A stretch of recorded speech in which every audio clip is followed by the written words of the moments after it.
Textualmente, ¿qué cosa es lo que indica este artículo 4? Indica de que desde la entrada en vigencia de la presente ley hasta que se produzca la incorporación a que se refiere el artículo 1, los contratos administrativos son de carácter indefinido, motivo por el cual pueden ser despedidos solo por causa justa debidamente comprobada.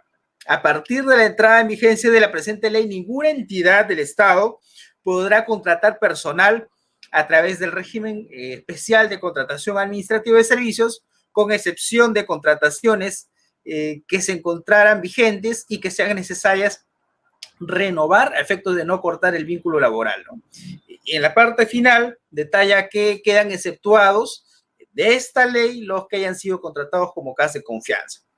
Entonces, las primeras ideas que podemos extraer de este artículo es de que los contratos CAS han dejado de ser temporales y ahora vivimos a un nuevo escenario, que estos contratos que inicialmente se iban renovando y prorrogando, ahora ya no va a suceder ello, ¿no? Sino que van a tener esa naturaleza de indefinidos.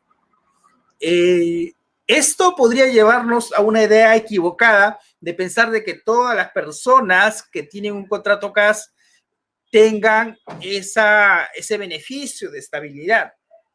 Sin embargo, en el mismo artículo vemos que están exceptuados los CAS de confianza. Es decir, esta ley que ha salido, ley 31.131, no se les aplica a los CAS de confianza. ¿Y quiénes son los CAS de confianza? Son aquellos que trabajan bajo la modalidad de CAS, pero no ingresaron para concurso y probablemente estén laborando en mérito de una resolución, de repente con un puesto directivo o incluso de repente sin un puesto directivo, pero tenga esa calificación en el cuadro de asignación de personal de la entidad. Entonces, va ligado a ello, señores, ¿ya? Entonces, lo primero es que la primera idea que debemos rescatar de este artículo 4 es los contratos CAS dejan de ser temporales y ahora son a plazo indeterminado. Y que las entidades ya no van a poder celebrar nuevos contratos, ¿no? No van a poder celebrar nuevos contratos CAS. Lo segundo es que los servidores de confianza se encuentran excluidos. Entonces, les señalábamos eso. Podríamos pensar de que en forma equivocada que todas las personas están como beneficiarios de esa ley, pero no lo es así, ¿no? Porque más adelante lo detalla precisamente los requisitos para ser beneficiario de la ley, ¿no? Entonces, ¿qué cosa es lo que señala esta norma como requisito para el PAS?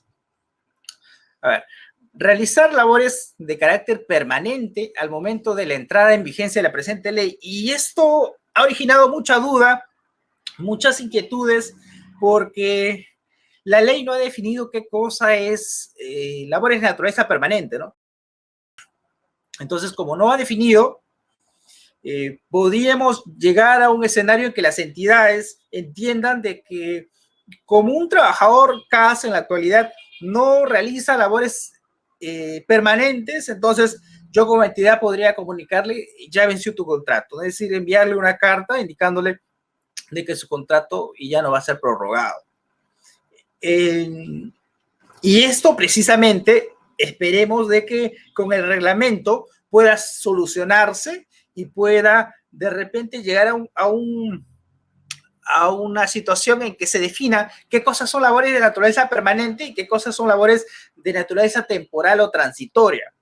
Porque si bien esta diferencia entre este tipo de labores no era relevante cuando el CAS era temporal, porque cuando el CAS era de carácter temporal, es decir, se renovaba y se prorrogaba, se realizaban contratos incluso para labores que eran muy usuales, que eran permanentes, por ejemplo, para contratar a una secretaria o un asistente, que pensábamos pues de que es normal que exista en toda entidad pública para que pueda funcionar, pero que llegado un momento, ahora cuando ya está vigente la ley, sí nos indica que solo van a ser beneficiarios quienes tengan un contrato CAS cuando entró en vigencia la norma, pero que estos contratos sean para labores de naturaleza permanente. ¿Qué cosa es permanente?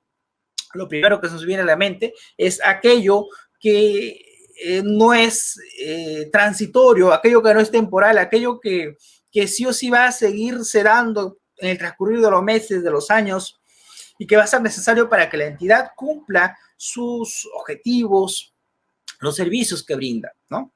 Entonces, lo transitorio será pues aquello temporal, ¿no? Por ejemplo,